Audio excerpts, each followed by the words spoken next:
Hello, Tech fans, and welcome into the latest Tech Sideline Podcast, originating from TSL's high-tech studios in the Virginia Tech Corporate Research Center.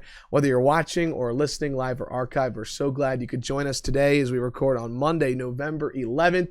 We break down the Virginia Tech win over Wake Forest from this Saturday. We'll talk a little Hokie hoops a little bit later. Hokies off to a 2-0 start, a win over Coppin State on Friday. And we'll talk Matt on the mound towards the end of the podcast. Hokies wrestling on English Field on Sunday, a win over Northwestern.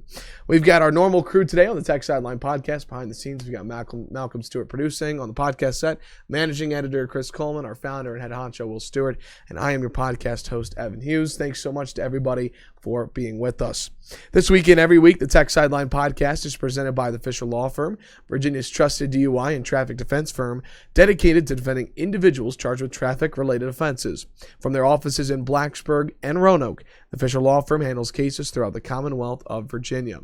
To date, the firm has defended more than 30,000 people charged with moving violations. For free consultation, call anytime, day or evening, toll-free at 1-800-680-7031, or email them at info@fisherlegal.com. Gentlemen, good morning. Monday morning after a great weekend in Blacksburg that featured some cold days like Saturday, a warm day like Sunday in the 60s. It's supposed to snow on Tuesday. It is that time of the year in Blacksburg. Yeah, it is. Actually, my wife told me this morning they've changed it to rain. That's actually worse. If it's going to be cold, it just might as well snow. I know. Every student's disappointed when you and I did that thing yesterday of washing my truck without checking the weather forecast. So I'm going to enjoy how it looks today. Yep. On Monday. So you sound like you're picking something up. You sound a little hoarse today. Just slightly. Were you all excited during Matt on the Mound yesterday? I might have been. I did not notice a change. Okay. It was all those interviews he was doing with Mike Young on Friday night. That's right. So Evan, you had a busy weekend. You did the court side interviews for men's basketball, right? And then what'd you do Saturday? A Bear tailgate show. Yep. 105 through the Bear, the pre-game show leading into the IMG, the Learfield IMG pregame. Where do they do that? Where are they? The grassy knoll outside of Lot 2, just outside the south end zone. You know, at some point I'm going to drink about 8 beers and then wander by there while you're on the air. You know, people should come by because Makadu's is out there, and they actually give out free sandwiches. They sure do. Chips, pickles, and You know what, drinks. though? You can't talk about that. They're not a sponsor of the Tech Sideline Podcast. I'll just give you more reason to come by and see me. All right. I see what you're saying. Yes. Come get free sandwiches. Yeah, just come by. Have a good time. So me and Tim Donnelly. And then Sunday you did play-by-play for Matt on the Mound, right? Yes, sir. Yeah. Hardest working man in sports broadcasting. No doubt. It was a good weekend, though. A lot to get through. Excited everyone's with us, though, for the Tech Sideline Podcast. Do want to start off. Today is Veterans Day as we record on Monday morning, November 11th. And just want to take time before we get started to thank the veterans, those that serve abroad and allow us to do things like the Tech Sideline Podcast and keep our country safe. So happy Veterans Day to all those who served. So my dad, who passed away in April, was a Korean War veteran. And So he was from Pulaski, and I guess he got drafted, and they threw him on a train, took him all the way out to California. I can't remember exactly where it was, but he said there were something like 3,000 guys getting deployed where he was, and I don't remember how they did this, if they did it alphabetically or not, but we're Stewarts, so we're generally in the later part of alphabetical stuff, so. If I remember the story correctly, out of those 3,000 guys, something like 2,400 of them got sent to the front, and 600 of them got sent to desk jobs in Japan, and that's where my dad went. My dad had a desk job during the Korean War, fell in love with Japan and Tokyo. So I guess he did that 2 or 3 years. So. He used to fuss all my life about being at the end of the alphabet. He actually told me when I was growing up, he said, you should add a silent A to the beginning of your name so you don't wind up at the end of the alphabet all the time. But that is one instance where it worked out really well for him. Now, he did tell me another story one time of being on a military ship, and because he was towards the end of the alphabet, he got stuck underneath way up towards the front of the boat. Up and down and up and down. He says that's the sickest I've ever been. So, everything's got its pluses and minuses. Absolutely. Well, thank you to him for his service. Seasickness is a real thing, by the way. The motion sickness, that is a real thing. Yeah, I wrote a book. I won't bore you with the details. It's actually kind of an interesting story, but we don't have time for it. But I rowed a boat one time, and I woke up in the middle of the night. And this was a decent-sized boat. It was a quote-unquote yacht. I don't know my boat lengths. Maybe 90 feet long. Not huge, but not small. And the seas were rough. And I remember sitting there in the dark. Yeah, it woke me up, so I went up above decks. And I remember sitting there in the dark, focusing on the horizon. And just watching the horizon kind of stay in the same place while the boat was moving around. Where were you on a 90-foot yacht? I wanted to Well, yacht, that's yacht in air quotes. I was working for Sperry in Charlottesville, and they had a boat. They called it a yacht. I don't remember the name of it.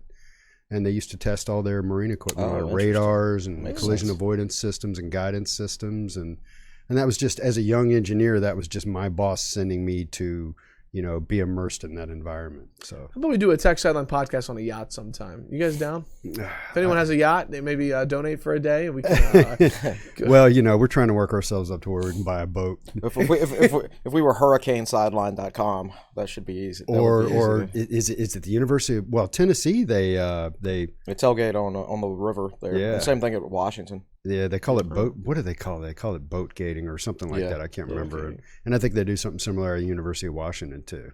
Interesting. Well, again, November 11th, thank you to all the veterans. And listen, we've got a lot to get into, as Will said. Yeah, sorry to take time. No. We've got, of course, the football game to break down, but I do want to get into a little bit of basketball. You guys were live tweeting that game on Friday, and then wrestling. So much to get through about this game for Wake Forest. We had a long talk about it on Wednesday, previewing it, and you guys did talk about how you felt like Virginia Tech had a real chance in this one. And they played their best game of the year, 36-17, the final score, Hokies over Wake. I do want to start with this, though, because going back and listening to the podcast Wednesday, I felt like as the host, I did not do a good enough job of talking about Bud Foster and what this game was going to mean for Bud, the Bud Foster appreciation game. And what a sight it was for him leading the team on Beamer Way, getting off the bus, to the pregame ceremony, to having his name in the lunch pail in the north end zone with the likes of Michael Vick and Coach Beamer and others. It was a really emotional, special day. And how about to cap it off, to put a bow on it, he draws up a great game plan against one of the best offenses in the country in Wake Forest, holds him to 17 points. I'll start with you. Aside from the game, Chris, what was the day like for you watching Bud Foster be celebrated?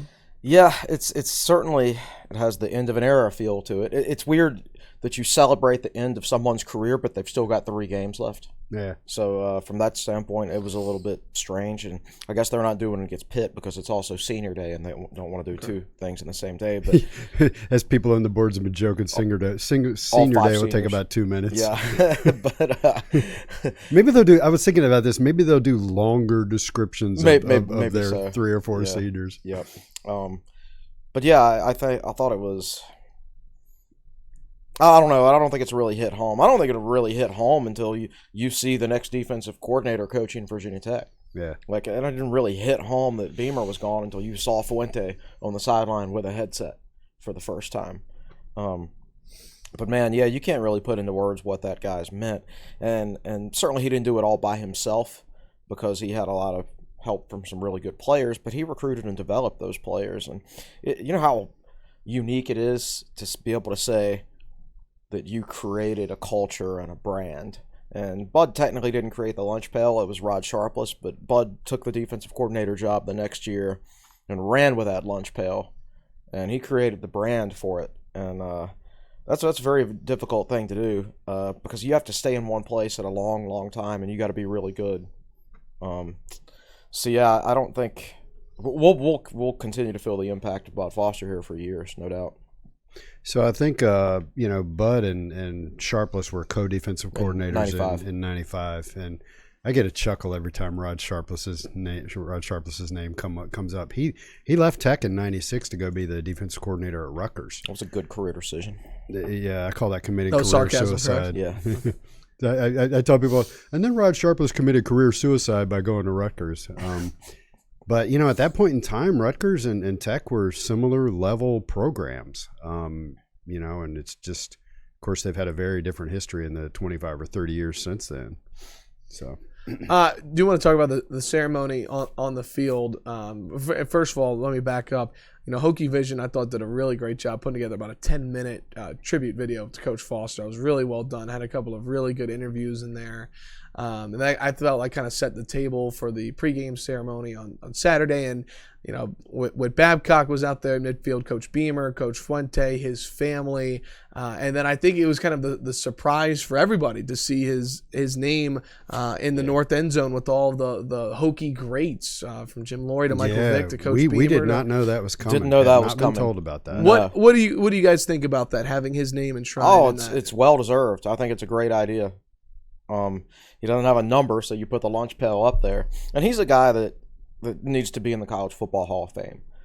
I mean, as a coordinator, you can make such a big impact on the game, and that he's arguably the best in college football history. So he needs to be in the Hall of Fame, and their hall for assistant coaches or something like that. I don't know. I mean, I don't know that even is a thing. No, it's not. As far as I know, I don't know if any assistant coaches are in the college. I don't know, but I know baseball. Baseball put umpires in the Hall of Fame and things like that. I think there are a few from way back in the day. Do they do broadcasters in the Baseball Hall of Fame? I'm sure guys like Harry Carey should. Vin Scully? I'm sure he wouldn't be in there yet because he just retired a couple of years ago.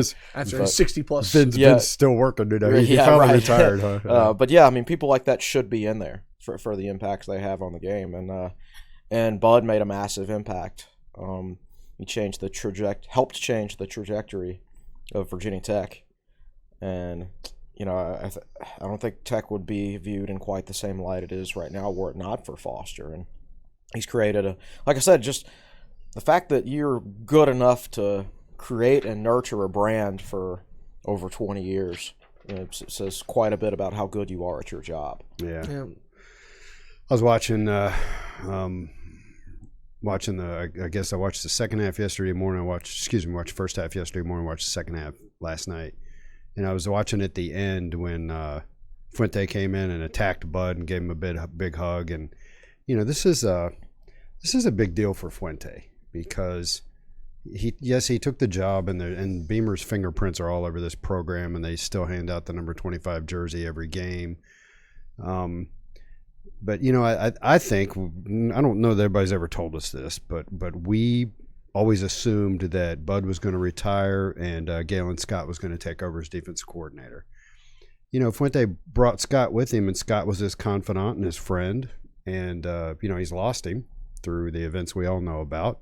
He's not dead, in case you don't know. Galen Scott's not dead. He's at Old Dominion. He's in North Texas. He left Old Dominion after like a month. Oh, I did not realize that. Okay. So he's not working at Virginia Tech anymore. He's still alive and well. But I guess I don't want to put thoughts in Fuente's head. It's just stuff I think about. Bud was a bit of a security blanket for Justin Fuente, and then even after that, he was going to have his guy Galen Scott, who learned from Bud for 4 years. That was going to be that's what we assume was going to be the thing. And there was a time they were co-defensive coordinators, correct? Like that's true. They were going to be. Yeah, I think.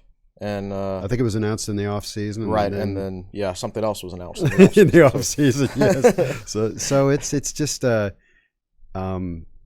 program will become more and more Justin Fuente's program. They're still going to have a lunch pail. They're still going to have the number 25 jersey, but he has to step off the ledge a little bit now on that side of the ball. Yeah, and I don't think I can stress enough what a unique situation this has been. Like, how many schools have had two legends retire within 4 years? You know how hard that is to manage for everybody involved, from the athletic director to the head coach. And, that happens to most programs, and they don't necessarily recover from it, right? Right. I mean, I look at where Nebraska, Tennessee, and Florida State are as programs right now. But Florida State had probably their fourth different head coach coaching a game since the end of 2017, if you count interim coaches. Right, correct. Yeah. I mean, that's absolutely ridiculous. Those three programs, it's a possibility that all three of them miss out on a bowl game this year for the second straight year, all three of them. I mean, I never would have dreamed of that growing up, because to me, I mean, they were arguably the three best programs in the country when I was growing up. You could make the argument, and now they're not going to bowls, so when you have to replace people like Bobby Bowden and Philip Fulmer and Tom Osborne, if you get it wrong, it can send you spiraling down out of control, and it's very difficult to get back, as we've seen from all those schools. So far, it seems like, the transition post-Beamer, last year and early this year notwithstanding, it certainly could be a lot worse, couldn't it? Yeah. And it's honestly, it's more like you're more likely to fail. I mean, these schools are proof in the pudding that you're more likely to fail. And Tech isn't. Now we'll see, because Fuente now has to replace Foster, which will ultimately, it might be the decision that decides his tenure. If he does a bad job, then, as I've said before, Frank had one shot at it and got it right. Sometimes one decision you make is the difference between becoming a Hall of Famer like Frank Beamer or getting fired and going back and coaching 1AA for the rest of your life. What if Frank had hired a complete goob instead of Phil Elmasian? Right. Or what if Bud Foster, Sharpless, I don't know.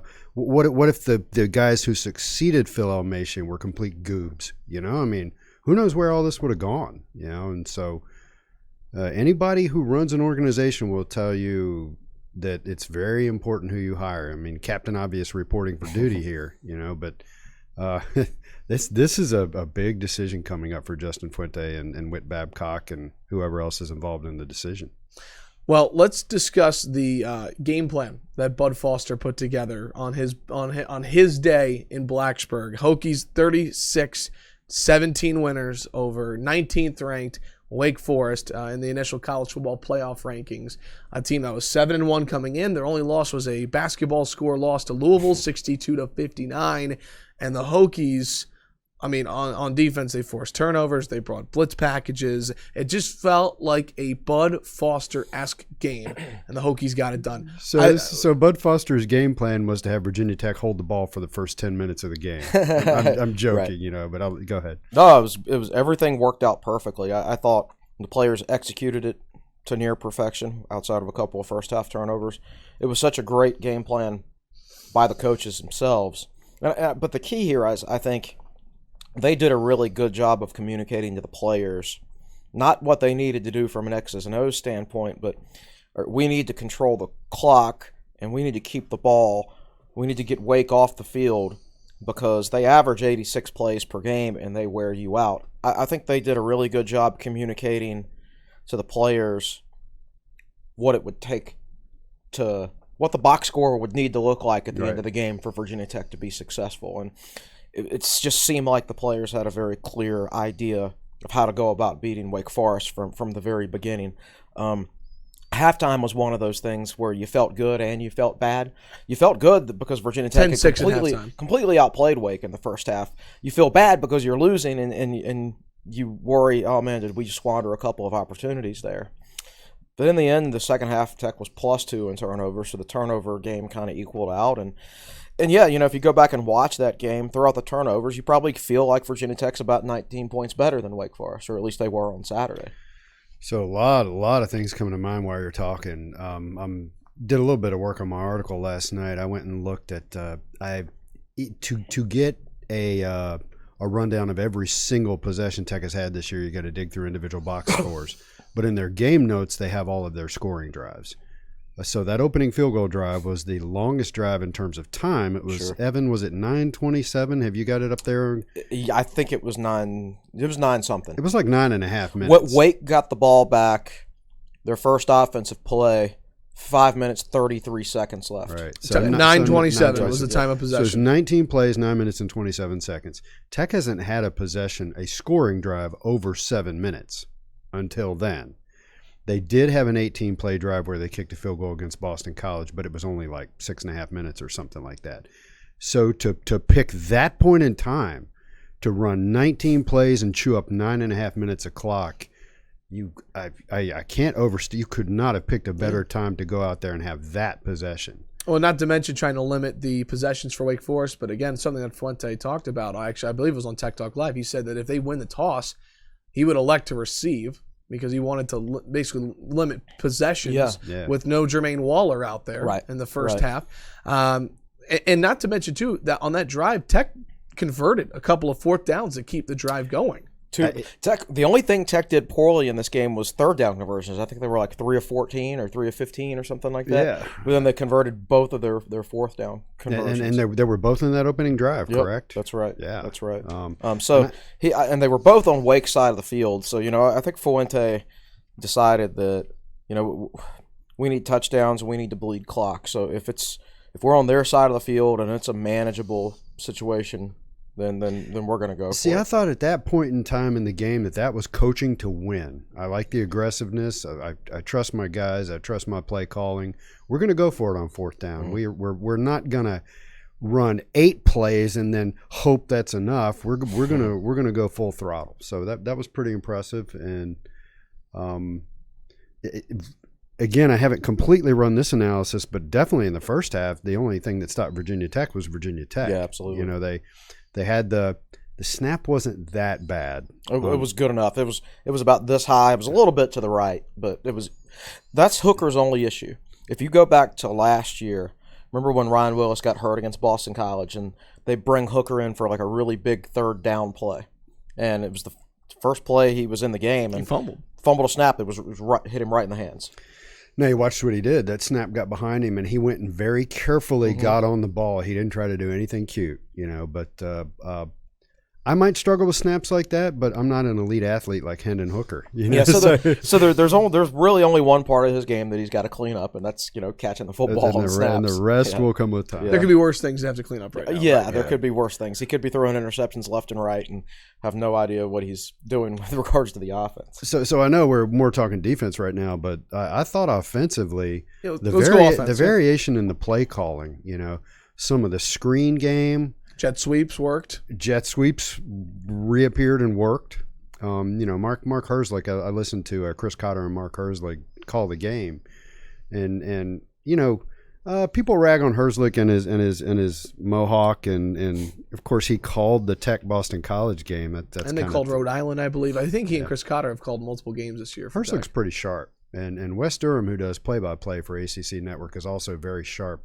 Wes doesn't screw up. Wes knows his stuff, So I've been pretty impressed with some of the crews. Certainly more impressed than I was with that Miami crew. That's a whole nother topic. But anyway, they were very complimentary of Tech using all parts of the field on offense.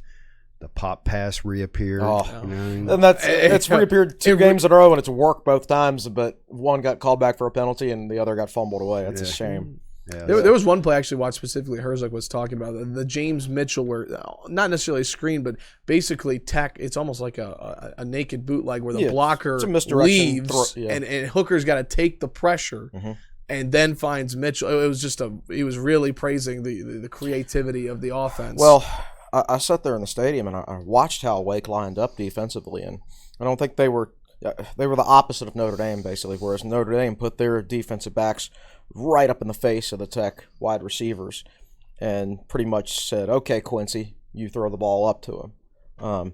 Wake was the other way. Wake was very much playing the bend but don't break style, as you would expect, as we kind of thought they would when you just look at their total yardage that they've allowed and everything this year. They were playing their guys back. They were playing their corners off. They were playing their safeties off the line of scrimmage. All that underneath passing stuff was there. Yeah. And Tech knew it was going to be there, and they took it. It's really remarkable how much better Brad Cornelison is as a game planner and a play caller when Hendon Hooker's under center. Right. Well, not under center, in the behind shotgun. Center. Yeah. Behind center. That's old school under center. No under center. Let's talk about offense. We'll get back to defense in a minute.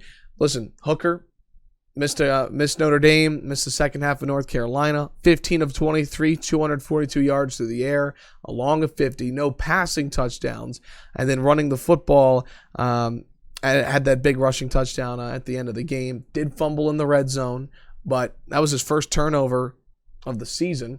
Was it really? No. So he got hit hard. That Basham kid plays hard for Wake Forest. Like he chased that play down for behind, and Hooker made that little spin move or whatever, and he was right there. I saw that play, and I'm like, man, is Hooker going to get up? Because he was not expecting that hit. Yeah. He didn't know Basham was right behind him. Hooker, 15 attempts, just under 70 yards, a touchdown on the ground. So when you look at him coming back, my first question, I'm not just going to ask you how did he look. When you look at the offense, we've seen 3 Tech quarterbacks.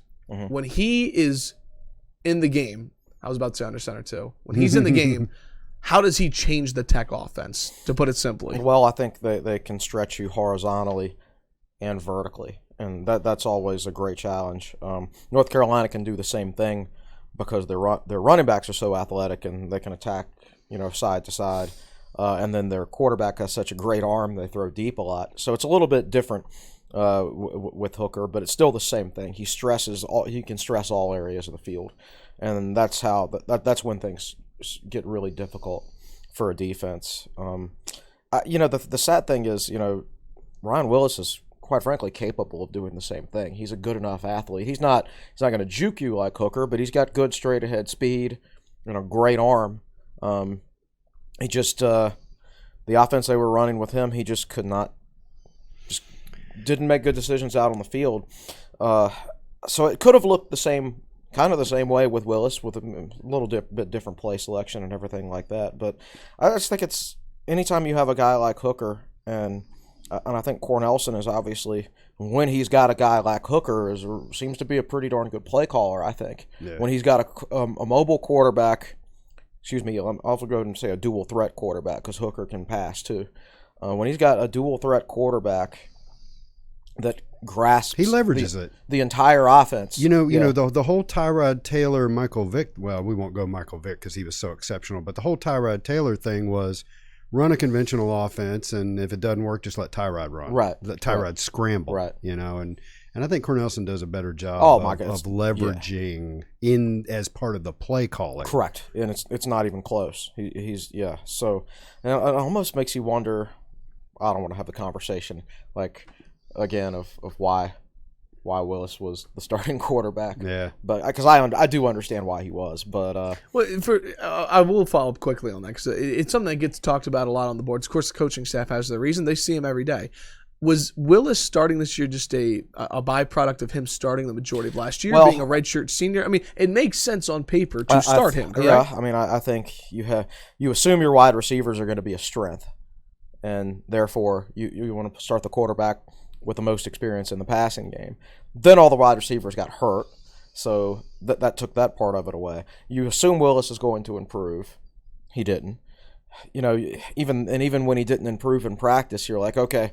He was always a lights-on player last year, meaning he played well when the lights came on and not necessarily well in practice. That's going to continue this year. It didn't. So everything you assume would happen did not happen. Plus, quite frankly, they didn't want their fourth starting quarterback in 4 years, and I can't say I blame them for that. And it gets back to what I also keep harping on is that they we used to say they put the yellow jersey on the quarterbacks in practice, but I think Fuente, they put orange jerseys on the quarterbacks in practice, and there's parts of QB's games you don't get to see when you do that. Right. You do not get to see Hendon Hooker juke anybody. You get to see the quarterbacks make the read in the read option game. So you have a feel for who can read the defensive end. But even then, they're making reads knowing they're not going to get hit. So so that's a good point. But you don't see what he does when he gets that second level of the defense. So in addition to what Chris said about Hooker being in the game. The tight ends appear and disappear the same way. They're attached at the hip with Hendon Hooker. Yeah. And I see in watching the game yesterday. I mean, I saw it in the watching it from the stands, but watching the game yesterday, some of the moves that McLeese and King are putting on people. You see that second cut by King? Just on the 40-yard line. Wake's not a good tackling team. Brandon Patterson detailed that in his article last week. They were a very poor one-on-one tackling team in the open field. That being said, that's the type of moves we've been wanting to see from Tech running backs in the open field. That's been moved by McLeese. Wow. Our whole gripe going into the season was, where are the exceptional running backs? Right.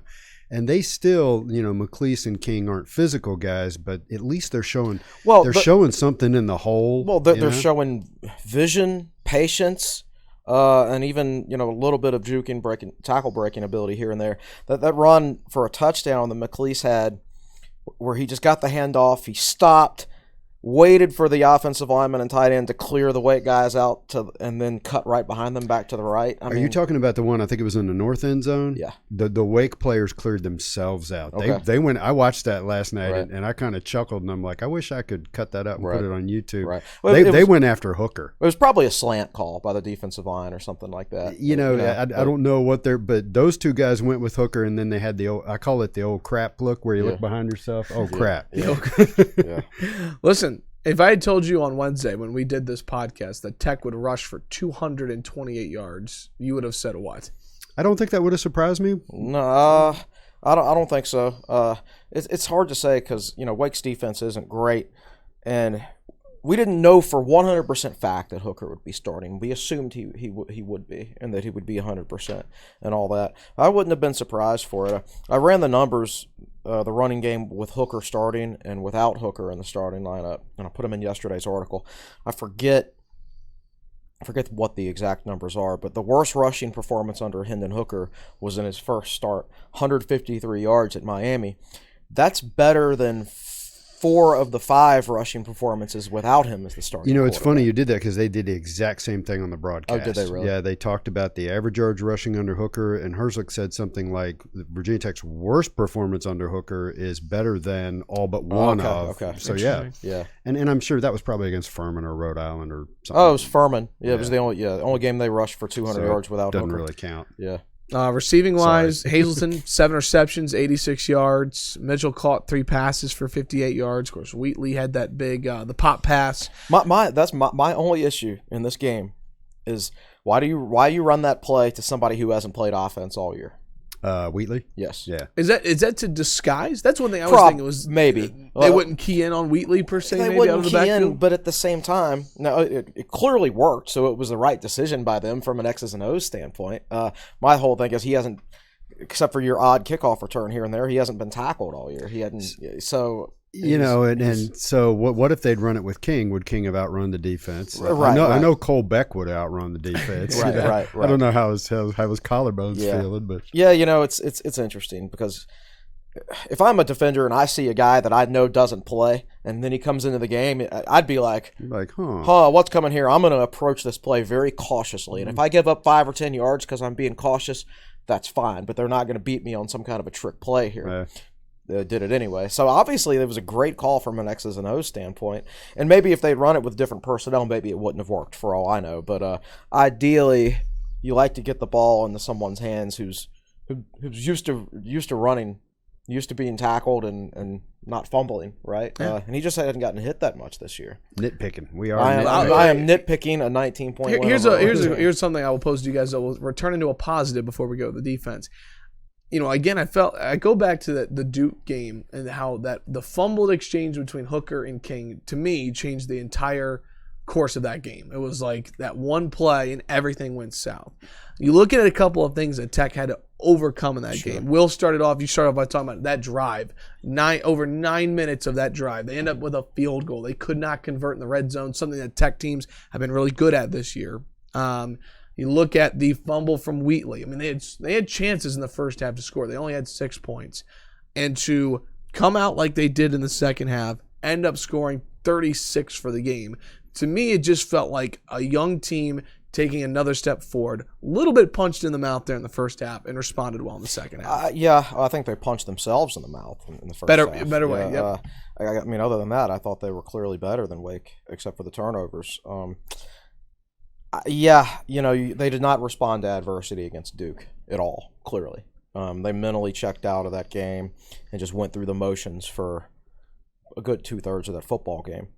And, when things got going, things got a little tough in the Wake Forest game, they did the opposite. They said, okay, we were clearly better than them in the first half, so if we just don't screw it up in the second half, we're going to win this game and just keep at it. And that's exactly what they did. I mean, they outplayed them in all 3 phases of the game. That was a really, really good performance by Tech. It was probably, when's the last time Tech had a performance that good against a good team?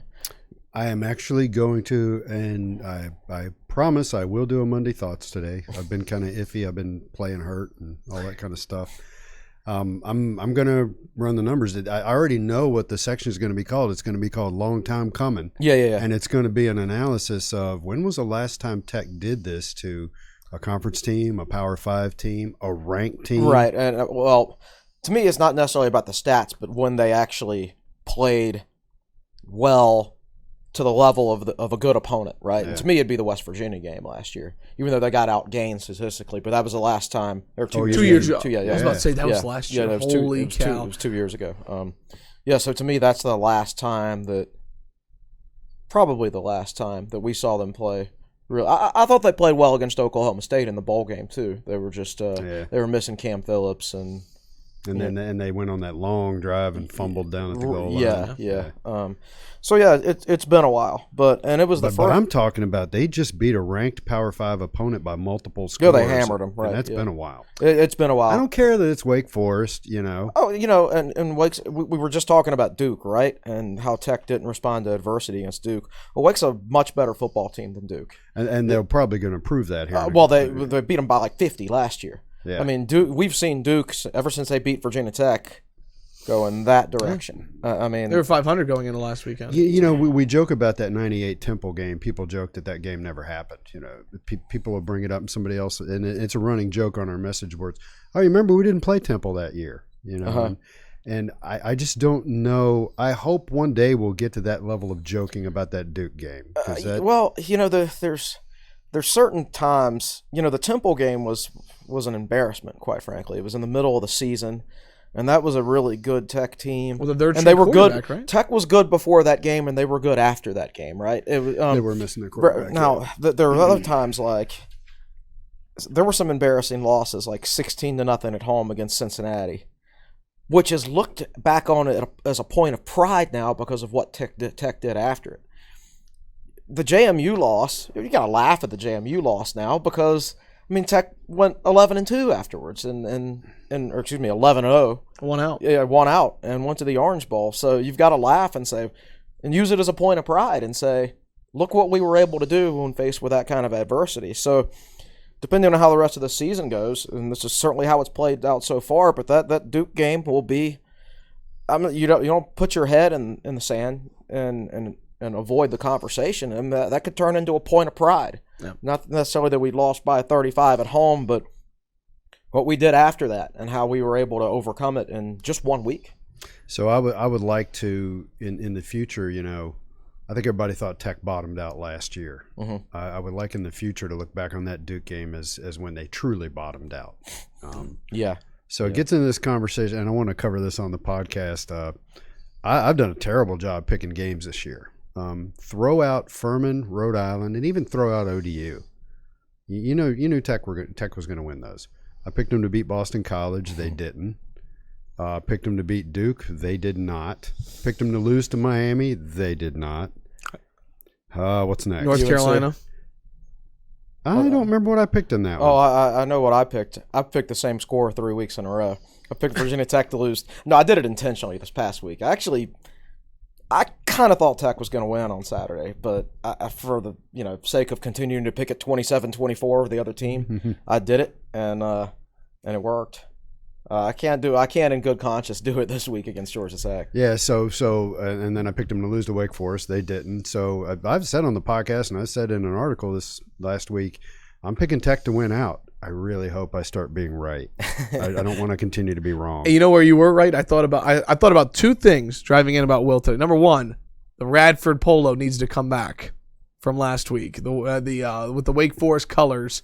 That was maybe he just needs to wear the team colors. Yes. Although no, he wore them against Duke. But it's okay. He's got a fresh start. He's got and then I thought about maybe I'm emphasizing this too much, but I thought about the last couple of weeks when we talked about injuries. Will's always brought up Deshaun Crawford, and Crawford having that interception in the second half. Will, my question to you is going to be, how did this Tech defense limit such a potent Wake Forest offense? But I'll kick it off talking about your boy Deshaun Crawford with 4 tackles and an interception. Talk to me. And had to be helped off the field. Oh, how productive would that guy be if he was healthy? And he's a guy I really wish they had him more than just this year and next year. But you ask me how they limited the Wake Forest offense. Honestly, I'm not really sure, except they played better. Now, I think we did see more attempts to pressure the quarterback. We saw some of the different, like the one that created the Dax Hollifield interception was Garbett looping around behind a couple of tackles who slanted in. Everybody's a better analyst than I am, and maybe they've noticed us doing that kind of thing this year. It's not something I've noticed a lot. So Garbett comes up the middle, and Dax. So Herzlich was saying that Dax was blitzing on that play. I'm not sure. Dax occupied a defensive tackle, but he didn't really look like he was trying to get back in the backfield, and then he was just the recipient of the ball fluttering out like that. But the Crawford interception was classic. What they used to call that, Chris? Zone blitz? Yeah. I don't know if they call it that anymore. Yeah, that's what they call it. Where you bring a linebacker or two and you confuse the quarterback and you drop the defensive tackle back into coverage or a defensive end. And I remember my first exposure to that play was in the late 90s when Tech used to do that stuff. They'd go 8 deep on the defensive line. And I remember, I think, Chris Cyrus getting an interception because Tech was doing the zone blitz with the defensive ends. It's a very confusing thing for the quarterback to deal with. And even a tall guy like Newman just didn't see it, and credit to Crawford for not dropping the football, Oh, yeah. I mean, I think it surprised him. It just stuck right there. But Tech did a great job taking away the short Wake Forest routes. There were time and time again where he wanted to get rid of the ball on those quick throws, and he couldn't do it because those guys were covered up. Yeah, and Herzlich pointed that out. He said he noticed what they were doing in man coverage. He said they're leaving the linebackers, which was Ashby and Hollifield, to cover the short patterns in the middle, and they showed Newman dropping back, making a read, and getting ready to throw the ball, and then hesitating, and then I think getting sacked by Belmar. I think that was correct. That that's was absolutely Belmar's correct. sack, yeah. Also, best game of the season for Reggie Floyd by far. Let me preface it. Led the team with I'm sorry. Divine Diablo led the team with tackles with 9, and then it was Floyd in second with 8. Yeah, and so over the middle collectively, I thought the safeties had their best game, and that was the weak spot, man. Everybody else on this defense is playing well enough that if you knew you got a good game out of the safeties, the defense was going to play really well. And they got a really good game from the safeties this week, and the overall stats are there to back it up. I think when you look at some of the other stuff, as far as the interception to Crawford goes on the zone blitz, it wasn't even Newman's fault, man. Crawford dropped back so late.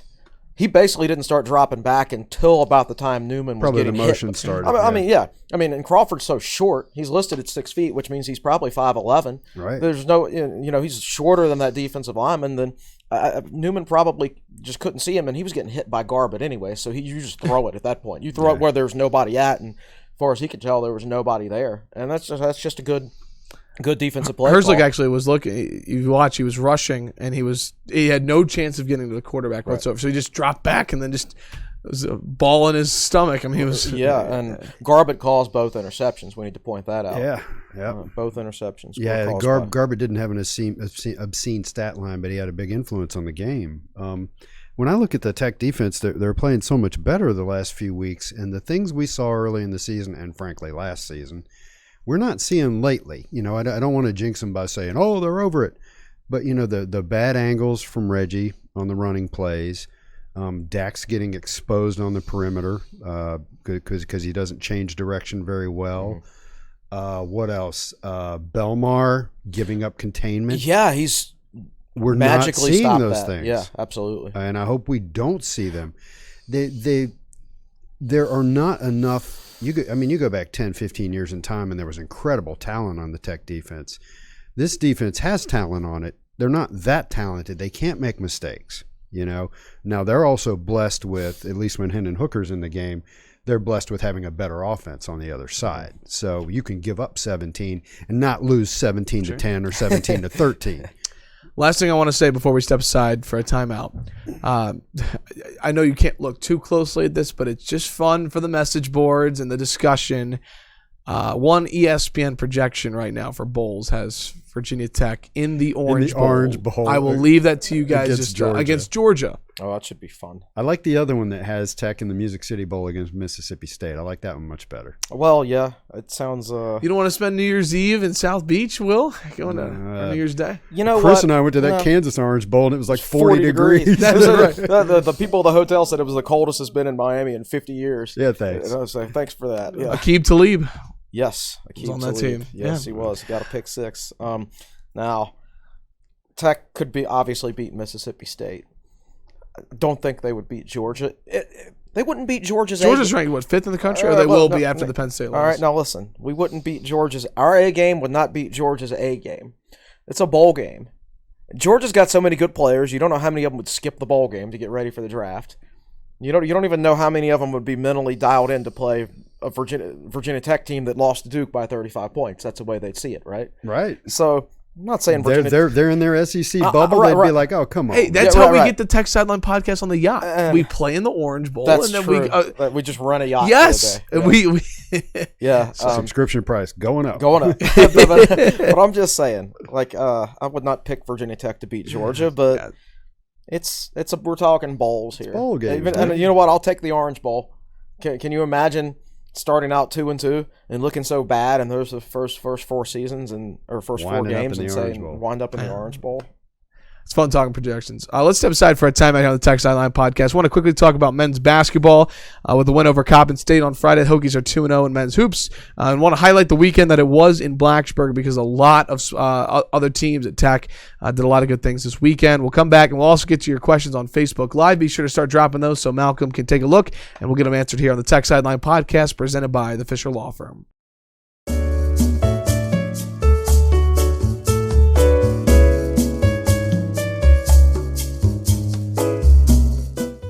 Welcome back to the Tech Sideline Podcast. We were recording on Monday, November 11th. So glad that everybody could be with us. Evan Hughes, we've got Malcolm Stewart behind the scenes producing. On the podcast set, Chris Coleman and Will Stewart. Just recap Virginia Tech's win over 19th ranked Wake Forest. First time the Hokies have beaten a ranked team in Lane, by the way, since 2009. Meant to throw that in there. That was against Miami. I think that included 8 losses against ranked teams. I believe that's what the number was. And the crazy thing is, I remember seeing on the bottom line going into the Notre Dame game, Virginia Tech has won 10 of their last 12 road games against top 25 teams. And almost made it 11. Almost made it 11. I mean, which is incredible. Yeah. Just incredible. The woes of playing in Lane Stadium, right? Who saw that coming? It doesn't make Last any time that sense. happened, I was at that game. I was in 3rd grade. So good to and that was full foaming at the mouth Hokie fans, foaming at the mouth of rain, raining like crazy. It was and we pouring. didn't care. Oh my gosh, against Miami, yeah. Listen, let's transition from football talk, though. I do want to spend a little bit here, maybe 3 or 4 minutes or so, talking about men's basketball. Hosted Coppin State. Mike Young picking up his first win of his Hokie career at Castle Coliseum, a place that he grew up in and watched a lot of Hokies basketball. Listen, Coppin State, not one of the better teams, to put it nicely. At only scored. It's a MEAC team, man. MEAC. But they were super bad. But they've actually gotten better under Juan Dixon. I think Maryland Eastern Shore could crush them, and that's saying something. No, Maryland Eastern Shore wouldn't. They're in the MEAC too, right? Where's Ace Custis when you need him? Yeah. But here's what I do want to talk about, though. Obviously, it's a tough sample size, right? Tech blowout win. But the one thing that I felt like I noticed in that game was Tech and their hustle and Hunter Couture on the floor at multiple times diving for balls. We saw Tyrese Radford play extremely well off the bench.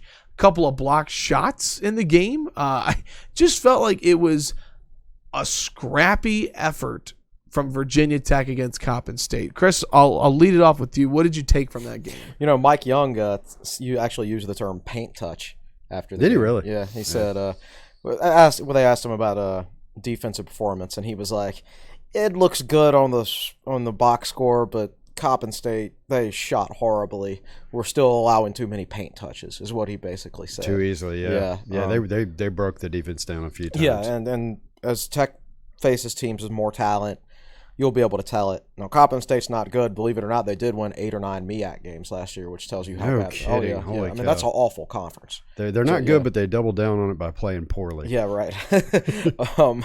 So, yeah, there's not much you can take away from that game other than, yes, a lot of young teams, you have to maybe teach them how to play hard. And he clearly doesn't have to teach this team how to play hard. I mean, if Buzz Williams was coaching, he would be saying, "Oh, Hunter Couture is an OKG." That's what he'd be saying. That dude leads the country in floor burns so far. Yeah. I know everybody's expecting him to. I'm already hearing the Jim and David Jackson comparisons. Right. And I know everybody's expecting him to make 3-pointers and things like that. He will someday. Well, and I don't recall him being a great statistical 3-point shooter. Right. In high school, I don't think he was. I think he was maybe high 30s. So that doesn't translate to him shooting the lights out as a freshman, right? But he was recruited because he was a good fit for Mike Young's system. He knows how to play hard, and he's got a high basketball IQ. Yeah. Will, what did you think about Naheem Aline, 18 points on Friday? That's what I wanted to say is that you're wondering who your other scoring options are going to be, and Aline's looking like that guy. Yeah. In addition to Landers Nolly. The other thing that I was impressed by and took notice of was the energy coming out of the student section, the turnout and the energy. It was almost full. And from what I understand, they've changed the ticketing policy, and maybe Malcolm can chime in on General this. admission now. Yeah, first come, first serve. You still unless you buy student season tickets, and you get the first few rows. Right? Yeah. So you still have to enter the ticket lottery, but once you do get a ticket, you can sit wherever you want. And Brooke Leonard, who works for WSLS in Roanoke, Brooke tweeted that she was there at 5:30, and the students were lined up outside Castle.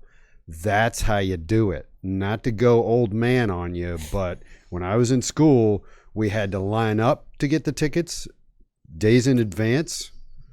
And, I don't want to commit here. I remember, I'm not going to say that we were general admission. That may not have been the case.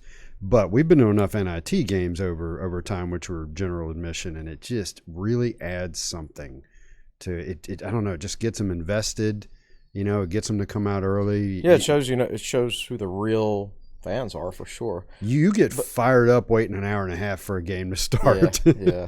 I think as a side note, I think I was actually in the last class that got to camp out for football tickets. Yeah. Basketball team wasn't good enough to camp out for tickets for when I was in school, but I remember camping out for the Miami game in 2001.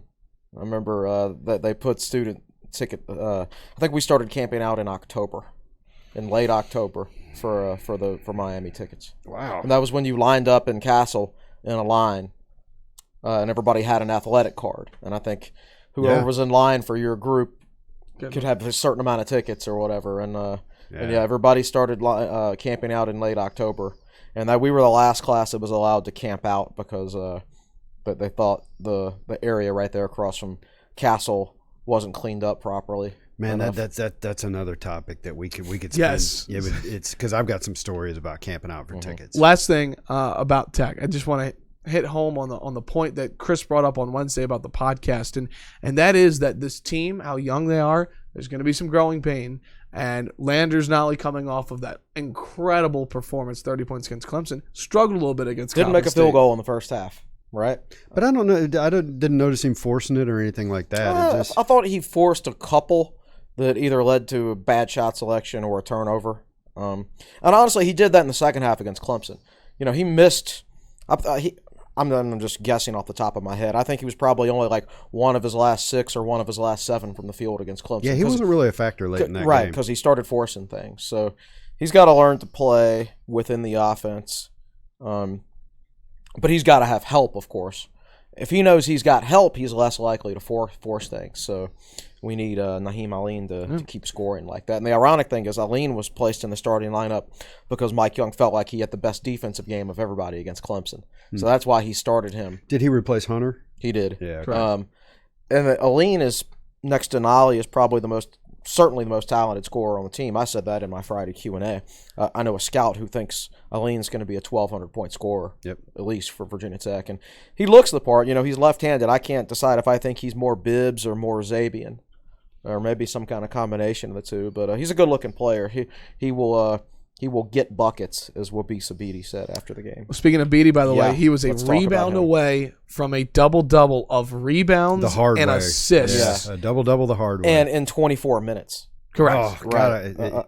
So somebody needs to get in Mike Young's ear and say, get him out there and get him another rebound. Only scored 3 points, but, nearly a double-double. And he had 9 defensive rebounds. Yeah. Oh, I'm sorry. I just said. I mean, I'm sorry. Well, Just it's so important that he be able to as a point guard. dominate rebounding as a point guard this year against other point guards because Tech isn't big enough. You're not going to be able to ask P.J. Horn to get 8, 9, 10 boards. I mean, there's going to be games like last night. You know, he didn't. What did he get? 3 rebounds, right? Yeah. And the competition's going to be tougher, and he's not the biggest guy in the world. So you absolutely have to have Wabisa Beatty be an effective rebounder this year, or Tech's going to get killed on the glass. And what I like about Beatty is he knows who he is. I know everybody wants him to get better offensively, of course, and be a little more of a scoring threat, and so do I. But the important thing is he play within himself and understand who he is as a player and what he absolutely has to do to make this team successful. Is it more important that Wabisa Beatty score or rebound for this team, this particular team? Probably rebound. Right. Because if he can't do it, then Nolly will be a good rebounder because he's a tall guy for a 3. I think Couture looks like a good rebounder for a 2. I think Tech's wings are good rebounders. Couture had 8 rebounds. Radford had 8 rebounds. Right. Yeah. So I think Tech's perimeter players look like pretty good rebounders. Wilkins had 7. Right, but they don't have anybody in the post that can do that. So it's very important that Beatty and the other guys as well, continue to make that a part of their game because they can't give up a lot of second chance points this year, or things will get rough for them. So the kind of stuff we're talking about sounds like as a team a relatively high basketball IQ, and then that can make up for a lot of other sins. Well, last thing, how about P.J. Horn bearing 2 threes in the first 3 minutes of the game? That guy tweeted something like, "Our center is the best 3-point shooting center in the country." Of course, our center is 6'5". So apparently he's worked really hard in the offseason. Apparently so. Well, shooting and he didn't shoot them a lot last year, but I've always told that he was capable of making them. And then if he had played the 4 for Buzz instead of the 5, you would have been able to see that a little bit more. And certainly with that team, he didn't need to be jacking up threes. No, not at all. No, just want to make that point. Okay, definitely want to turn it over to Malcolm here in just a moment, but I want to get Will's quick thoughts here. I'm going to give you the floor on Virginia Tech wrestling. Great day at English Field yesterday, the first ever Matt on the Mound event, top 25 duel, number 11 Virginia Tech, fresh off a win over number 9 Missouri, number 21 Northwestern, their season debut. They brought 2 All-Americans in. Nearly 3,000 people in the stands. Came down to the heavyweight matchup. John Borst getting the major decision. What did you think of the event? How was the day for you? And how did you think Hokie Nation liked the event? Wow, let's see. Where do I start? There's a website that I go to called WrestleStat.com, and you can pit teams against each other. Pick Virginia Tech, pick Northwestern, and they will project the winners in each weight class. And it pretty much went like they said it would. A lot of the times it does. I remember when Tech lost to Duke last year. North Carolina. Didn't they lose to Duke wrestling, or was it UNC? It was UNC. Oh, gosh, that makes it even worse. Sorry. That's the one we'd like to get back. But anyway, back to this one. Those you said Northwestern came in with two All-Americans? 2 All-Americans. They yep. were pretty darn good. They were. And so from a wrestling standpoint, the day kind of went like we thought it would. I think the pin from who had the pin? Mitch was it Moore Mitch? at 141. He now had a pin against Missouri. And then he had a pin yesterday, so he's 2 starts on the year. And that was a gob of team points early on that was good to have. And then I think the one late that went better than people thought it would, and I think Tony Roby alluded to this, was Stan Smeltzer. Mm-hmm. Smeltzer was predicted to lose, I think, even a major decision, 13-5. He almost won that thing. I think he wound up losing 5-3, and that was a takedown somewhere in the 3rd period. But let's get to the event without getting bogged down in the minutia of wrestling. The event itself, weather was excellent. It was mid-60s and sunny. And I sat in the sun and was actually hot. And that got me to looking at that mat thinking, man, I'll bet that mat's actually hot. It's sitting in the sun. And I meant to text Jake Lyman, who was covering it for us, and tell him, ask the wrestlers about the mat. Was the mat hot? You didn't want to be on the bottom. You did not want to be the guy getting riding time thrown at you on that. But it was all great, except my only complaint being in, and I don't know if they'll do this again. November weather can be so sketchy. But actually being in the park, out on the big video board, way across the field, they showed the team score in huge numbers. But while an individual match was going on, you couldn't see the score. And you can sort of follow. They tell you, 2 points for a takedown. You can add them up as you go along, but it's kind of hard. And so I couldn't see the score of the individual match out there on the video board. And they have a display that they put right next to the mat that shows the timer, the score, riding time. Yeah. Couldn't see that. It was washed out by the sun. So there was a little bit of, I don't know what's going on. But that was my only, I don't want to call it a complaint. That's only my negative observation. It was a pretty cool event. And it's interesting. You can tell, when Hunter Bolen came up to, is it pronounced Bolin or Bolen? Bolin. When Hunter Bolen came up to wrestle, he's from Christiansburg, right? Mm-hmm. Crowd got top loud. 10. Oh, yeah. Oh, he's excellent. I think he's ranked 10th in the country. Had a big redshirt year last year. Is he a redshirt sophomore? Redshirt sophomore. He's the ACC Freshman of the Year. 2 years ago, they redshirted him last year. Wow. He was named Winter Matt's top freshman. Big deal. It's a different kind of redshirt. You would like wrestling, Chris, on how many wrestlers get redshirted. It is and they get to wrestle. While they get to wrestle, so they go to different tournaments. They wrestle unattached. So they wrestle for, I believe it's the training center. They're not affiliated with Virginia Tech per se. But yes, you would be happy to see it. Like Mekhi Lewis, redshirt. What if you could take? I've thrown this option out there before. What if the Friday night before the Virginia Tech UNC game, they brought all their football players that were redshirting and all their walk-ons who don't play, and then all our players who were redshirting and all our walk-ons who didn't play played a JV game. Well, that used to be the value of the JV games that they would play. Well, except you couldn't play if you were redshirting. It would, really? You play in a JV game, it would waste your red shirt. Oh, yeah, that's stupid. And that is stupid, yes. Yeah. And so I would be in favor of breaking that back. That was stupid. Don't call it JV. Call it, because everybody has a negative view towards JV. Oh, you're not on varsity, you're on the JV team or whatever. Call it the development game or the B team or something like that. And if the other team doesn't want to play it, that's fine. But charge $5 a ticket, general admission. Sure.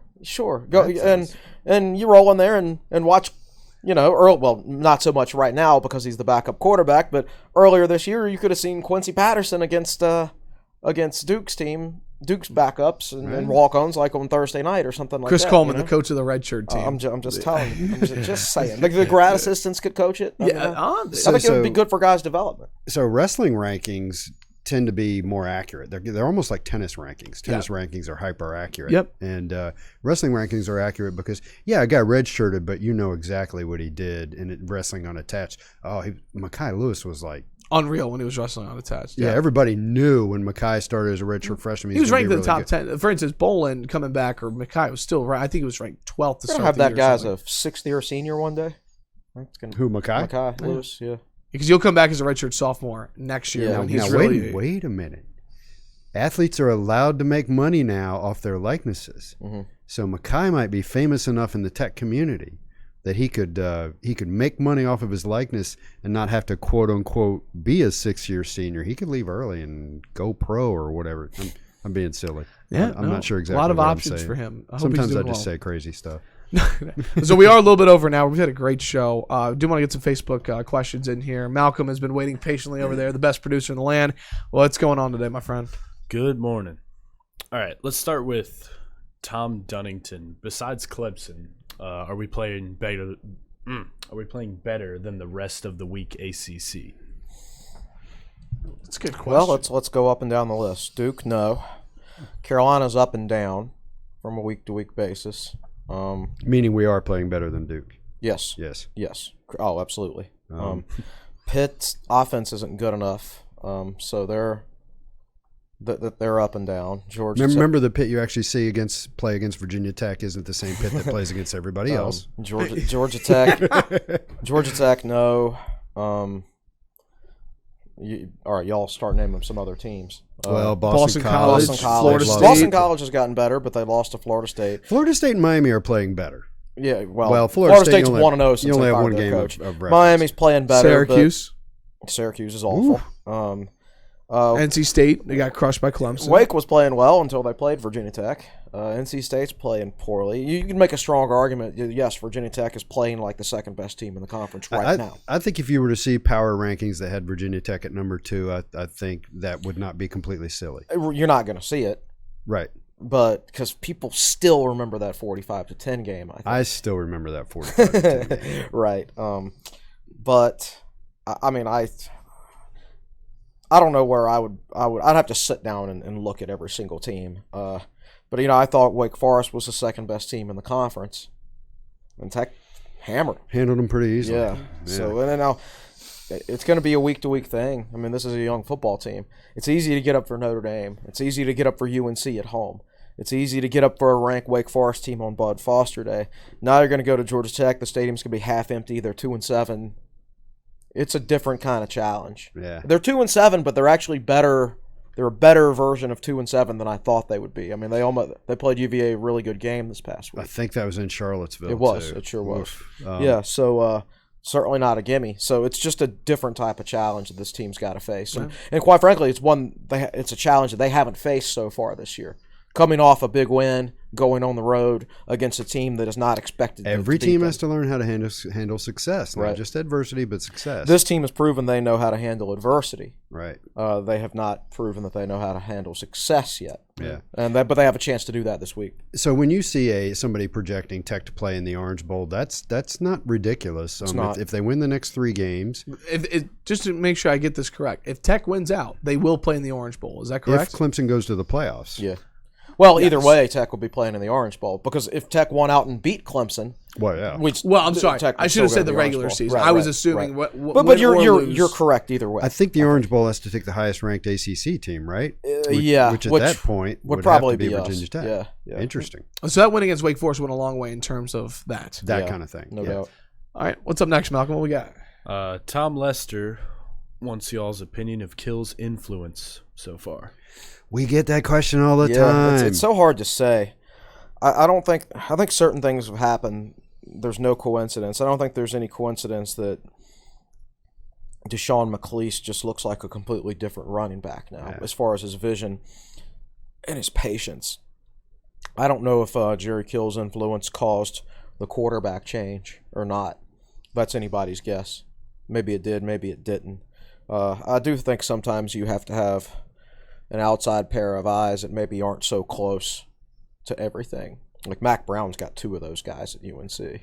Listen, I do that all the time. I got people I talk to about this business that don't actually work for it and don't actually deal with it. And I get notions and I call them up and they talk me out of my tree or they say, yeah, that's a good idea. Right. You need somebody. Yeah, it's very valuable. So I don't think we can say – there's no concrete evidence that he's made a huge impact. He certainly hasn't been a negative, that's for sure. So I'm leaning towards, he's at least had a moderate hand in the turnaround for sure. I still think one of his that he'll have a big influence on the defensive coordinator hire. I think that he is in a position to take the time and do the research and make suggestions and analyze the personnel. I think that's where his real value is. Everybody wants to talk about this mythical Jerry Kill creature and what he's done for the Hokies right now. I think it's a lot of it is about helping Fuente and Babcock hire the next defensive coordinator. Great question. Here's an interesting one from Charles Bowman. Where'd it go? Any truth to the rumor that Virginia Tech, assistant coaches or equipment managers were squirting water on Wake players before I don't think halftime? Clausen would make that up. So if you missed it, Dave Clausen going into halftime fussed it. I think Kelsey Riggs was working the sidelines, and he was fussing at the refs about something, and Herzlig and Cotter noticed it. And they went down to Kelsey Riggs, and Kelsey said, Coach, I noticed you're upset about something. You want to talk about that? And he said that, I can't remember exactly how he phrased it, but he wasn't talking about fans. Some Virginia Tech personnel were squirting water bottles on the Wake Forest players. He said student trainer after the game, I think, to the media when I read a quote, which means it would have had, if it's student trainers for Virginia Tech, that it would have to have meant they were doing it when Wake Forest players were running out of bounds on the Virginia Tech sideline, because why would a student trainer be on the Wake Forest sideline? Interesting. Okay. Right? So if that's what he's talking about. Because the only Virginia Tech personnel that's on the Wake Forest sideline are the guys that hold the ball. Yeah, and they're not doing it. I was watching on TV when that happened. So any Clausen truth to the was rumor? fired up. We don't know. I have no idea. You know, I went on our boards this morning and somebody said, Clawson is an ass. He hates Virginia Tech, blah, blah, blah. No. If that was anybody else, you'd be Why fired. would Dave Clawson make something like that up? Right. No. In the middle of a football game. And then talk about it later. No, I think that there's something to it. I mean, there's clearly something to it. As soon as the podcast is over, I'll DM Whit Babcock and say, "Hey, what's up with that?" But I don't know. Honestly, I don't know. My seats are in section 15, directly opposite the Tech sideline, so I can't see all. So the to way answer over your there. question, something happened. Something happened. We're sure of it. But did it have an outcome on the game? No. Nah.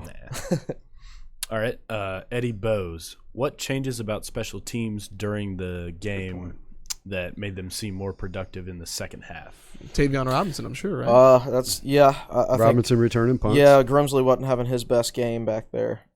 Wake hasn't been good on special teams this year as far as coverage and things like that. So it could certainly have something to do with the fact that Wake is just bad at special teams. Yeah. And sometimes it's as simple as the other team being bad. Oscar Bradburn, 4 punts, averaged 48 yards a punt, put he's 3 great. of them inside the 20. Yeah. And our guys, the Tex guys were down there to field those too. Tech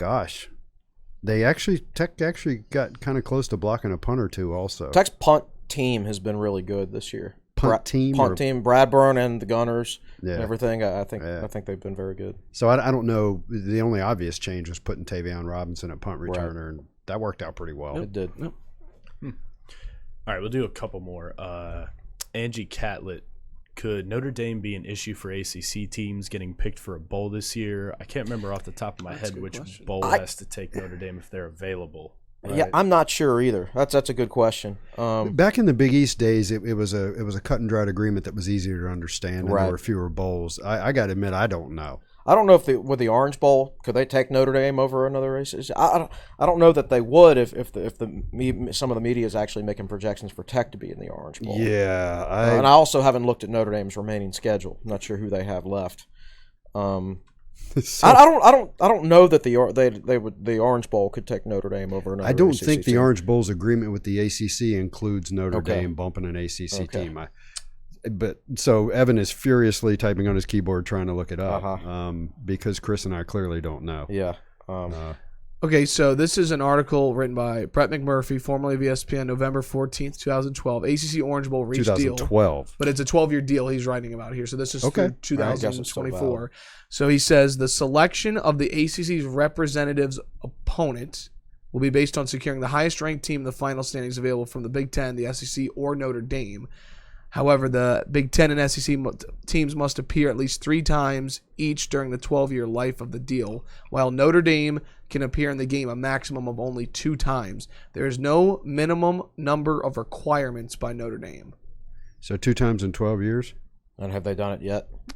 Didn't they get crushed by Clemson at one point? No. That would have been a playoffs probably. So I'll try and. Yeah, I'm not sure. It's complicated. And that was a 2012 contract. Well, the league has expanded since then, and contracts get renegotiated. That was all the time. pre-college football playoff, also, right? Correct. Yeah. So I'm guessing that contract has changed. No, it has. So here's what he says. In the years when the ACC champion or another ACC team qualifies for the 4-team national semifinals, then the next highest ranked ACC team would play in the Orange Bowl. No mention of Notre Dame. No mention of Notre Dame. So there's a path for Notre Dame to play an ACC team, not replace an ACC team, it sounds like. Yeah, something like that is what it sounds like. So, yeah, I don't Notre Dame could certainly have an impact. I don't know. Would they knock Tech out of the Belk Bowl to the Music City Bowl or vice versa? At that point, who I'm cares? not sure.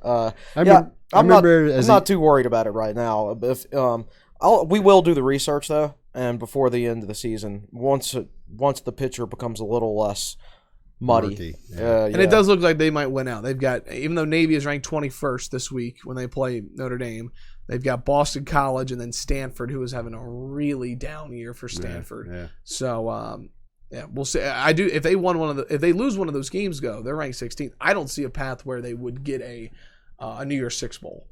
So even at 16 right now, they need a little bit of help. There's no guarantee at them at 16 right now. They need to probably get to about 12 or higher to be in striking range for a New Year's Six Bowl. So there's a lot of football game left to be played. And we're sitting here talking about Tech going to the Orange Bowl when I'm really worried about Georgia Tech.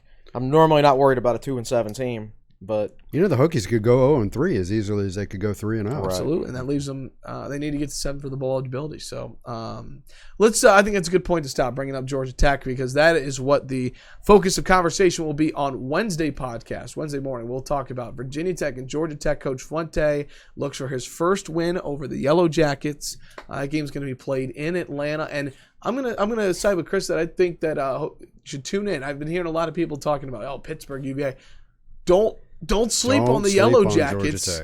They'll sting you. It's no spread option, but it's just the fact that it's just a different kind of challenge. It's easy to get up for those other games, and if Tech goes down there and like steamrolls Georgia Tech, I'll be really impressed, because it shows that a really young group of players is able to turn the page on a big victory. They've already shown they can turn the page on a tough loss, but this would complete the circle, and this would put Tech make them bowl eligible. But man, that put them at 7-3.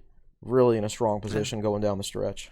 TechSideline.com, of course, has all of the great content for Virginia Tech athletics. CC, what's our normal week looking like? Normal week, plus basketball. Plus, Will's actually going to write a Monday Thoughts today. That's right. Looking forward to that. Friday Q&A, I'm sure Brandon Patterson will have some stuff. Jake Lyman's got a great article on the wrestling duel from yesterday up. Inside the numbers. True freshman report. Oh, we got an article coming up from Corey Van Dyke today. We do, about Bud Foster, with some interviews from Bud's former players and some of the best stories you could hear on Bud and things like that. So that's going to be a really good read. Fantastic. Really looking forward to that. Looking forward to Wednesday's podcast. We'll talk a little bit about basketball as well, as it's officially crossover season. But a great show today. I want to thank everybody for chiming in on Facebook. Any final words before we part? Nope. Okay. All right. That's going to do it for Monday's edition of the Tech Sideline Podcast. Again, breaking down the win over Wake Forest and a little bit of Hokie hoops and wrestling.